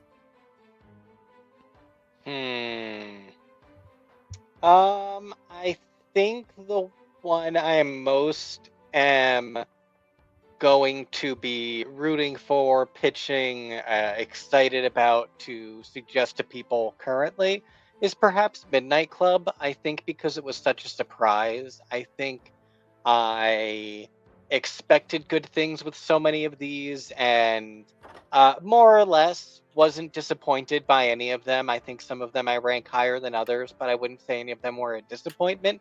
We specifically were very, very nervous about going into Midnight Club for so many reasons. You know, we were going through so many things personally where we had so many people that we'd either recently lost to illness or that were going through illness. So it was a very difficult thing for us to watch, or to try to start to watch. But honestly, when we got into it, it turned out not to be as maudlin as I was afraid, especially for a Flanaverse show. I don't know if it would have gotten more maudlin. I don't know if it would have been affected in any way by being picked up for a second season. So it's easy for me to talk about it as a standalone piece, but since I can, I really feel like everything overall wrapped up nicely as well. So if anyone's worried about it being a cliffhanger or anything like that, no, you can watch this, and if it never gets picked up again, it all holds up pretty well by itself. And it's probably the biggest surprise addition to the Flanaverse so far. And I think that's even part of the magic of it being such an, I don't know, uncomfortable, if maybe even taboo topic. The idea of the mortality of children is something that audiences have a really hard time engaging with. It's not a topic we're comfortable with as audiences in general, mortality. So the idea of applying it to characters that we want to see have a lot more time, because we all want to see ourselves have more time, I think it automatically is a little bit off-putting, and being able to recommend it, saying you can see through that off-putting setup, is a huge part of what makes Midnight Club both a failure as the first show by Mike Flanagan that was hoping for a second season, and a success by virtue of the creative content that it was able to put out. TK, what for you is the Flanaverse show that owns your sweetheart? It's House of Usher for sure. Now, is there a secondary one that, you know, in your dive into the Flanaverse that's really come to take hold? Yeah, that's Midnight Mass. Midnight Mass is a really close second for me after. Yeah. You guys don't have Island Folk. I love it. No. I'm saying they didn't get it. You don't. Your Island Folk are like people from. It's Wendy Williams singing "Native New Yorker." That's your Island Folk. I have Island Folk. Like Peaks Island. I actually when this started, I was like, this is definitely Maine. And I was even like, it's the islands of Nico's favorite place in Portland, Casco Bay. Casco Bay, where I have a secret airline. There we have a bunch of islands. I mean, they're not as far out. They're not 30 miles out. You can see them from the shore. But Peaks Island reminds me so much of Crockett Island. And Island Folk are a weird breed. Island communities are very odd. And so like I have seen these communities. So already there was a lot for me to relate to. My husband is a divinity student. My other husband is a giant man bat. So there's just a lot for me. I am. There's just a lot for me here to chew on. Yeah, no, I loved this one a lot. This had a lot of heart to me. I also, one of my biggest problems with Hill House was right at the end. It's too easy on him, too sweet, too much good stuff. Wait, I'm sorry. Your problem is too many people survived Hill House? Yeah. It makes you better. Have you ever read the interpretation that because the cake in the final scene is red, that was my immediate thought. None of was them survive. The red cake is really the indicator that they're all still stuck there, which I feel if that is how Mike Flanagan feels, that is a little bit of a pulled punch because there's not much to. No, he didn't realize it. His wife pointed it out. Yeah. But I love the interpretation and it does make it a lot darker. But I love seeing that kind of like two people that survived the apocalypse or the end of the world just staring off in the distance being like, well, what now? What's next? Everybody we know is dead. That's fucking dark. And that's, and how do you a lot of explain this to anyone. Yeah. So, I really loved Midnight Mass. I will say to the point that we were talking about earlier, such phenomenal practical effects on things like the wings. That close up that you get of the wings when Katie Siegel is trying to cut them and they just look so fleshy and real. There are some moments in that show that are such good visual effects and practical effects and real objects that every once in a while, when you see this like intern who's worked in Blender for 2 years making the man bat land on the roof, it just is a little bit of a bummer. It's real tough with horror because you're always balancing showing too much with not showing enough. And I think that's something like if Mike Flanagan is taking a real step back from this insane production schedule, I might really rethink some of the CGI, because the practical effects team is killing it. And I think relying on them a little bit more for the big reveals of the horror might be to the benefit of these phenomenal shows. And I think that's really, I think that's really what I think made Hill House so special. So much of the effects of Hill House felt very subtle. It was people lurking in the background, so that when it was CGI that I maybe didn't love, like, for instance, maybe the shifting world of the bent neck lady is made stronger by the fact that it's supposed to be surreal. But if I'm supposed to take that very kind of like film movement seriously, it maybe doesn't have the same punch. So much of what Hill House did really well was it surrendered to the sort of fantasy of the horror. And I think many of the other Flanaverse shows need to be dripped in realism, a lot like you're saying about Midnight Mass. There is no need to see a fleshy, up-close bat wing in Hill House the way there is in Midnight Mass. So, as Mike Flanagan explores more of the horror universe that he is now becoming so well known for creating, I hope he does take a balance of CGI and some of the practical effects, because, the CGI is the hardest part of the Flanaverse universe because it's just so costly. If he's going to do the Dark Tower and he's going to do all of them, like, I'll tell you right now, Mike, because I know you're listening, you like to get your tips from us about how to produce movies and TV shows. The Lobstrosities need to be practical effects. You need to make suits or robots. I don't care what it is. Do not try and sell me a 3D rendered AI generated Lobstrosity. I want Dwayne "The Rock" Johnson in a giant lobster suit going, "Hey, did it, Jim?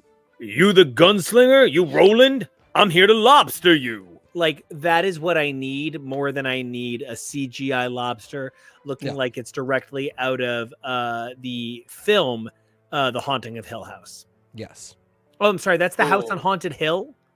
God, I'm so confused. I think the House on Haunted Hill is the Taye Diggs one. And the Haunting of Hill House film is the Vincent Price one. And those are two actors that I always confuse because they're both regulars on No, I think you flipped Grey's Anatomy. These. Oh, wait, no. Okay, there you go.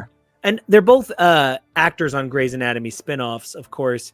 Taye Diggs is a regular on Private Practice, and Vincent Price's Ghost is a regular on Grey's Anatomy Special Family Burn Unit. So New Orleans. New Orleans. Jesus fuck.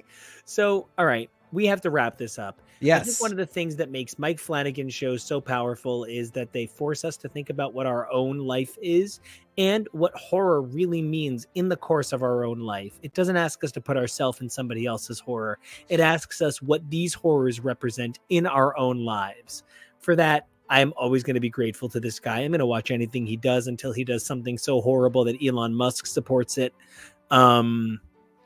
That's really where I'm coming from. Hill House all the way, with Fall of the House of Usher so goddamn close at number 2. It makes it uncomfortable. Kevo, what is your number 1? And, where can everybody find you on the web? My number 1. Oh, we already said yours is Midnight Mass. So where can everybody find you on the web? No, I was Midnight Club. Midnight Club. Okay, is Midnight Mass. You're right. Get I'm so shit sorry. Together. I would get my shit together, but this guy was the Are you most on positive this on Midnight Mass podcast? until a week ago. Until a week ago, you were the most positive person I knew on Midnight Mass, and then Tori was so like... I get to take a break. Oh, finally. Thank you, TK. Do you know what I am hype about, though? I am hype about later this weekend's broadcast, where we will be discussing such things as Lower Decks. I love you. Our usual reality roundup, probably. Nico wrote the script. What else are we talking about? Oh, we're going to be talking about Lego Masters, snake oil. We're going to be talking about little things here and there. Like, I really want to just mention how great it is that Pyramid is doing things to make it engaging in its new form. Happy 40th birthday, not Pyramid, Whammy. Happy 40th birthday, Press Your Luck. So we're going to be talking about all sorts of game shows. Sorry, this was off the cuff. I didn't know game shows were coming. Oh, God. This is how it feels. Oh, God. You weren't ready? Here's the ball. I am very excited to talk about our normal slate of shows on Sunday. It is always exciting to get to spend our time with our audience. Now, TK, you've made it very clear, and it has everybody else has as well, because I clearly forgot that your number one is going to be Usher and then Midnight Mass. Usher. But if everybody wants to talk to you about the fact that Usher got the voice to make your booty go, where can they find you on the web? You can find me at TK Elemental, where I'll be finishing up Bly House and Midnight Club this week. Oh, I'm so excited for you, dude. And as for me, you guys can find me at Nico Action on Twitter and Instagram, as well as Blue Sky. I probably will be disabling that X account because fuck it. And you guys can also find me all over this amazing network on all of our social X's for show, where we are so excited to bring you not just these sort of special occasion episodes where we talk about things like big premiere shows, but as we've said, our regular Sunday broadcasts, and whether it's Wednesday or Thursday, we love bringing you guys our regular comic content every single week. Don't forget, you guys can check us out over on our podcast formats at X's for show and at X is for podcast. Look those both up. You can broadcast we broadcast all the time. You can download all the time. And okay, 3 things you got to do. Number 1. Well, I'm comment first. Hello, I saying hello to Tasty Cake here in the chat. That was all. Just wanted to acknowledge. You can do your sign off now. Oh, no, I actually want to take a second to say that our show would be nothing without the amazing fans that come in every single week and comment on this show. People like Tasty Cake, Tori Sheehan, Robbie, and so many more make our comments so much more exciting. And we are so grateful to our fans. So whether you like, subscribe, or just view, just know that we are so grateful for everything you do. We see those numbers and we think you are great. The show wouldn't exist without you. And that is why we want you guys to do 3 things. Right? I made it work. Number 1, I totally did. Number 1, you got to make sure you stay safe, right? I got the face, and so then I'm like, oh, maybe I shouldn't do my sign off. Maybe I should just shy away. Okay, number 1, you got to stay safe. We want to see you every single broadcast, whether it's Wednesday, Thursday, Saturday, Sunday, or Fridays. Number 2, you got to be brave, right? And then number 3, you got to evolve daily. Those are the 3 things you got to do so that we can see you next time. Also, you should subscribe. It definitely helps. Just so you know what we're doing, if you liked, so you'll know when we pop up. And if you don't subscribe, you can't pick on me the way TK and Kevo do. I got to be honest. Getting to make a show with 2 men that I love, my partners, is like the whole world. And you know what? If you're going to get picked on by the best. And that's these 2 guys. So, all right. Be brave, stay safe, evolve daily. We'll see you.